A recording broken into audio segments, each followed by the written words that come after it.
का हो निरहू दुद्दू को मेहरारू के इकलौता भत्तार चापतार ना। चुप सारे। एगो काम करे के बा का बाबूजी के हटावे के बा। का बाबूजी के हटावे के बा। हाँ आता भेज देता नहीं 10 को लेका मार के समुंदर में फेंक दिया इंसान। अरे सारे मार के तो ही के समुंदर में फेंक दे। अबे वो हटावे के नहीं खे, मतलब यहाँ से हटावे के बा, उनके गांव में भेजे के बा। अच्छा फोन कर और बोल कि माई की तबीयत बहुत सीरियस खराब बा, जल्दी घरे आ जा, ठीक बा। हेलो चाचा प्रणाम। खुश रहा।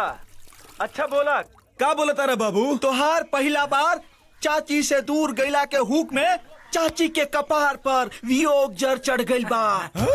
दाना पानी सब छूट गइल बा। हालत बहुते गंभीर और सीरियस बा। जल्दी से गाड़ी पकड़ ला, ना तो बुढ़िया कबो लुढ़क जाई।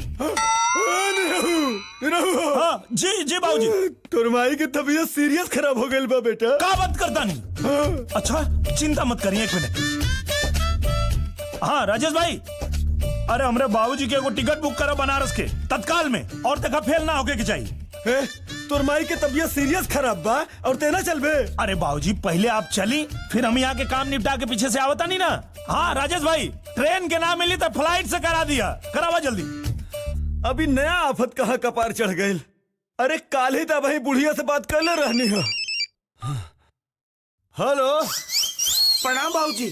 का हो, माई की तबीयत खराब बा का? का माई की तबीयत? हाँ। कहाँ तबीयत खराब बा माई के?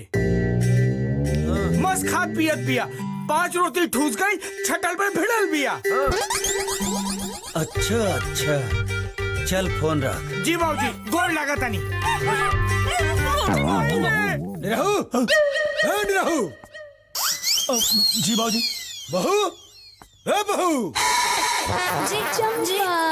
बहू, हमारा महसूस होता कि हमारे यहाँ रहल केहू के रास नहीं खेआवत, और तोहार लोगन के यहाँ रहल हमरा रास नहीं खेआवत। अब यहीं से टिकट निकली 3 और निकाली के हम। अब हमारा साथ है, तू लोग चला गाँव।